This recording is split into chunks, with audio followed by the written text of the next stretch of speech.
गुरुग्राम शहीद मंगल पांडे की पुण्यतिथि पर पूर्वांचलों का नमन। नमस्कार, स्वागत है आप सभी का हमारे चैनल इन्फो डेली हब में। आपको बता दें, रविवार शाम को पूर्वांचल के लोगों ने शहीद मंगल पांडे की पुण्यतिथि पर एक सांस्कृतिक कार्यक्रम का आयोजन किया। ये कार्यक्रम सेक्टर 10 के छठ घाट पर आयोजित किया गया था। इस कार्यक्रम में हजारों की संख्या में पहुंचे लोगों ने खूब आनंद उठाया। भोजपुरी कलाकारों ने अपना जलवा बिखेरा लोगों को झूमने पर मजबूर कर दिया। इस कार्यक्रम में पूर्व उप मुख्यमंत्री दुष्यंत चौटाला समेत कई गणमान्य लोगों ने शिरकत की। तो वहीं यहां पर फरीदाबाद के समाज सेवी डॉक्टर अजय तिवारी समेत कई लोगों ने जजपा का दामन थामा।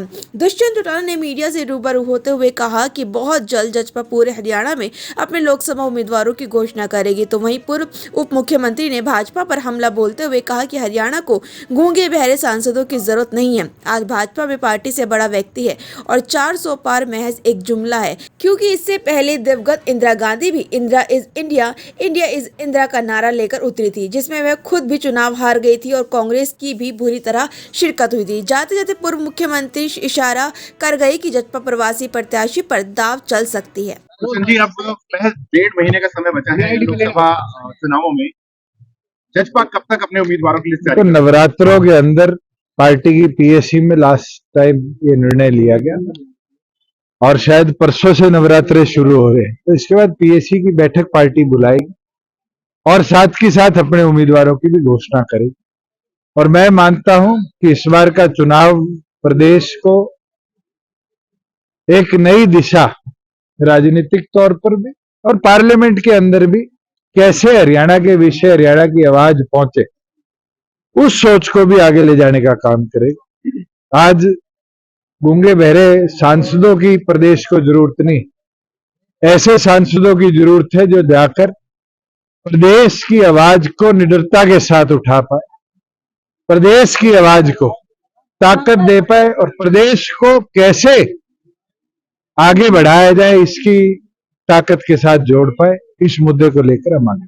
काफी सारे लोगों ने जसपा ज्वाइन की है, अजय तिवारी समेत। तो क्या हम मान सकते मैं डॉक्टर अजय तिवारी जी का, पांडे जी का, आशुतोष का और जितने साथी भी आए उनका स्वागत करता और अभिनंदन करता हूं। और मुझे खुशी है कि गुड़गांव जैसे मेट्रोपॉलिटन के अंदर, फरीदाबाद जैसे मेट्रोपॉलिटन के अंदर जिन लोगों ने विकास के अंदर 25-25 साल से अपनी हिस्सेदारी दी, आज राजनीतिक तौर पर भी वो लोग हमारे साथ जुड़ रहे हैं।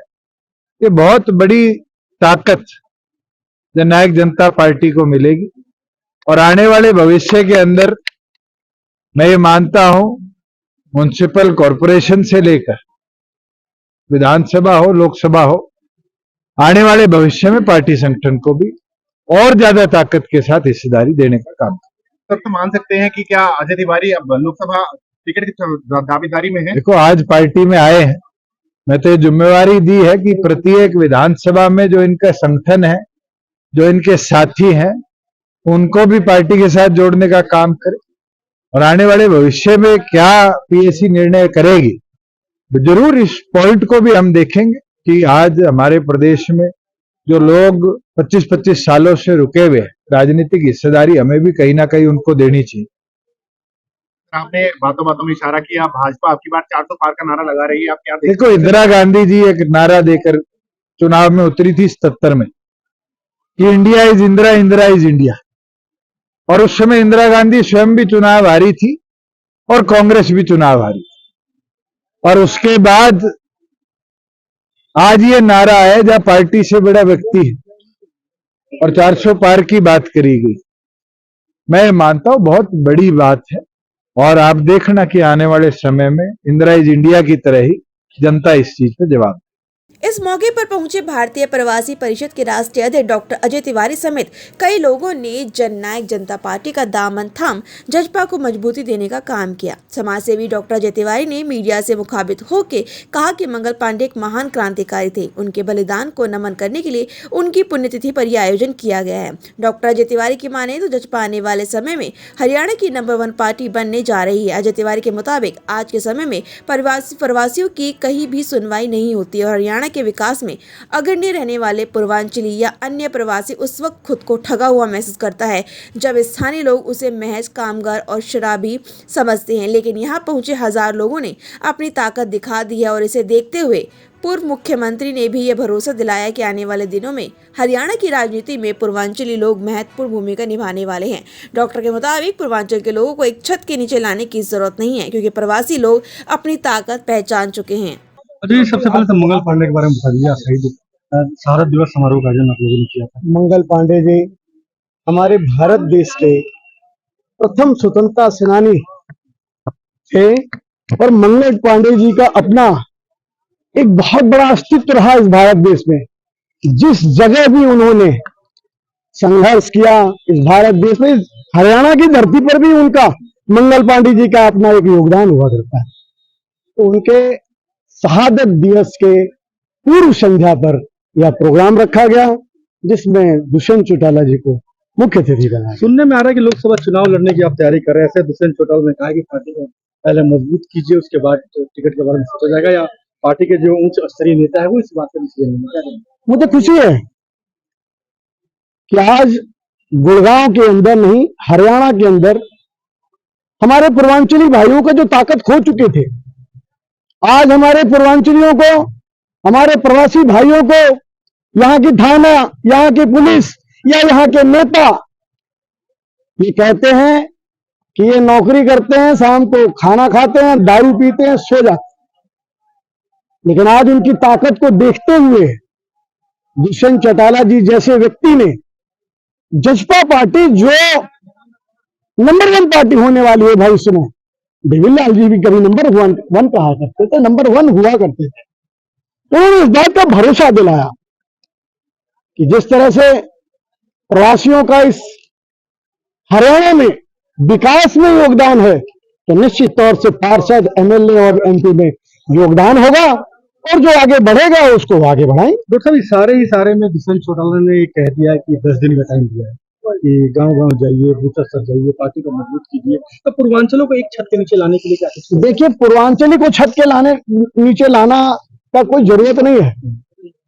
पूर्वांचली हमेशा एक था, हमेशा एक है, हमेशा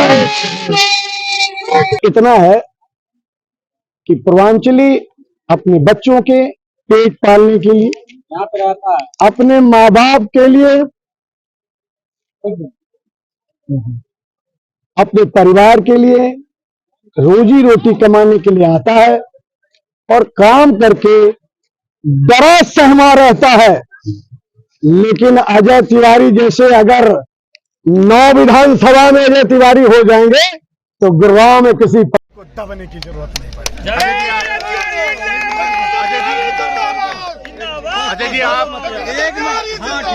अजय जी, आप स्वयं फरीदाबाद में रहते हैं, आज आपने शक्ति प्रदर्शन किया, तो कितने तैयार हैं आप इस उम्मीदवारी के लिए? देखिए, आप सभी जानते हैं कि कोई भी पार्टी अपना पहले संगठन तय करती है, फिर इसके बाद पार्टी बनाती है, फिर इसके बाद चुनाव समर में आती है। हमने भी भारतीय प्रवासी परिषद बनाया। आज 14 साल से भारतीय प्रवासी परिषद का निर्माण करके भारत देश के 18 राज्य में हमारे प्रेसिडेंट हैं और लगभग ऑनलाइन 4 लाख मेंबर हैं। और हमारे द्वारा लिखे पत्र की वजह से इस देश के प्रधानमंत्री नरेंद्र मोदी जी ने प्रवासी श्रमिक कार्ड बनाने का काम किया है। जो भी व्यक्ति, चाहे वो दुष्यंत चौटाला जी हों या हमारे कार्यकर्ताओं की ताकत को देख करके यहाँ आने वाले मुख्यमंत्री, हो सकता है दुष्यंत जी मुख्यमंत्री हो, तो गुड़गांव के अंदर ही नहीं, भारत देश के प्रत्येक राज्य में हम प्रवासी कल्याण बोर्ड बनवाएंगे ताकि उनकी सुरक्षा हो। डॉक्टर साहब, लास्ट सवाल है मेरा, अगर मान लीजिए टिकट दी जाती है अगर, तो क्या लोकसभा की सीट निकाल सकती है? बड़ा आसान है। सीट निकालना जानते हैं क्या है? आप सभी जानते हैं कि जब हम छोटे थे, हमारी उम्र 18 साल की थी, तब इस देश में लोकसभा का प्रत्याशी, तो बना करो जरा, बंद करो, जब इस देश में हम 18 साल के थे, सोचिए आप आज 18 साल के हैं, तो जब हम 18 साल के थे तो इस देश में लोकसभा का प्रत्याशी जनता चुना करती थी और लोकसभा सांसद प्रधानमंत्री चुना करता था।